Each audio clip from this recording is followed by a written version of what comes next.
Think for a moment. How often do you honestly say what you mean?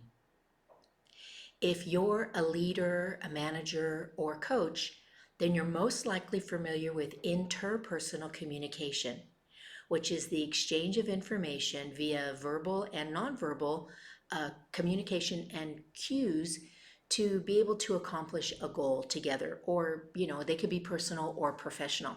However, before that happens, you must get the voices inside your head straight.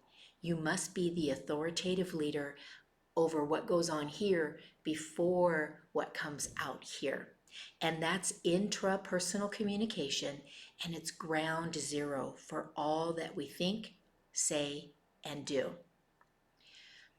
So, majority of humans have many voices in their head. And so today we're going to single out and focus on the top three. And it's the top three of my experience as an and intrapersonal communications expert. And then next week, I'll give you some tools for claiming back the leadership over those voices. Okay, remember, I never claim to be a doctor, a psychologist, or a psychiatrist. I'm El Graniel, the founder of Truespeak, an authority on and interpersonal communication for over 25 years, and so much more. Okay, let's get started, shall we?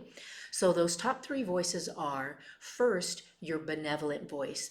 This is your godlight, your true source, your soul, whatever it is that you know is just the not the body, right, but the reason why you're here, and this part of us that is internal. Okay, but more on that later. So first we have our benevolent voice, our true source. Then second, we have what's known as the captain, or many of you may be familiar with the ego. And this voice is the accumulation and the information and the storage and the repurposing of all of our life's experiences. So it's speaking to us from a place of what it considers wisdom. And then lastly, we have the parts or the shadows. And these are generally many, many, many voices that are clueless. They were fragmented in the past, generally from traumas or something along those lines, and they have no idea that it's 2024 and beyond. Okay, so let me give you a little backstory of each one. So the benevolent voice is loving and kind. It's the one that's encouraging. It doesn't give a lot of backstory. It's never chastising. You really feel it when your benevolent voice speaks. It's always, again, loving, supportive, kind, encouraging. It's never chastising or doubting or telling you that you're less than or not deserving. Now, your ego or the captain sometimes cannot be so loving and kind. Why?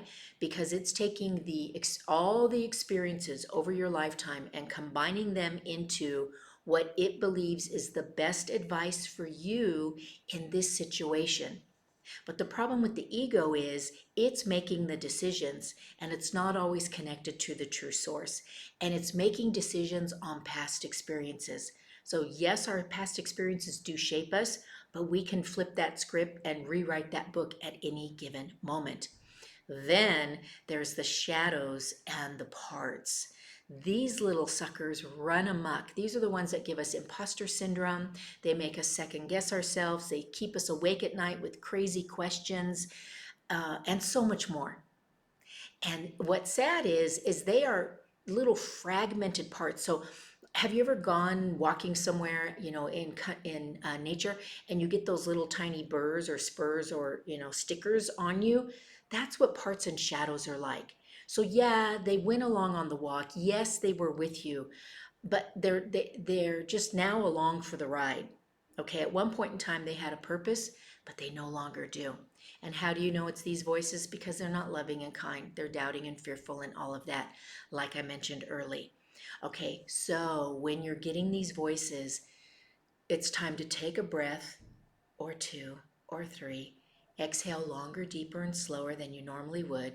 You didn't think you were going to get by without getting a little bit on the breath, right? And get into the alpha level of consciousness. That is the only place, and the now, where you can put those other voices in the back seat, shush them, and connect with your true source, your higher power, where the unconditional love and direction for your greater good lives always. Okay, so next week I'll be giving you some tips on and some strategies on how to manage those other voices so that you can gain back the control and have the leadership that you deserve over the voices in your head so that you can become a stronger leader personally and professional in all that you say or do. Why wait till next week? Chat with me. There's right here. It's really easy. Get on my schedule and let's start talking about what this looks like for you and what your first steps might be.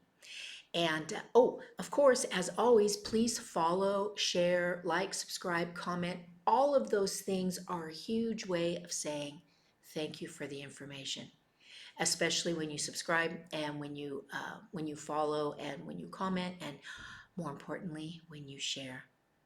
So if there's anybody that came to mind while you were watching this today, please loop them in. And so I'm looking forward to next week when I give you a little bit more intel and back pocket stuff for you. And until then, stay happy and healthy, my friends.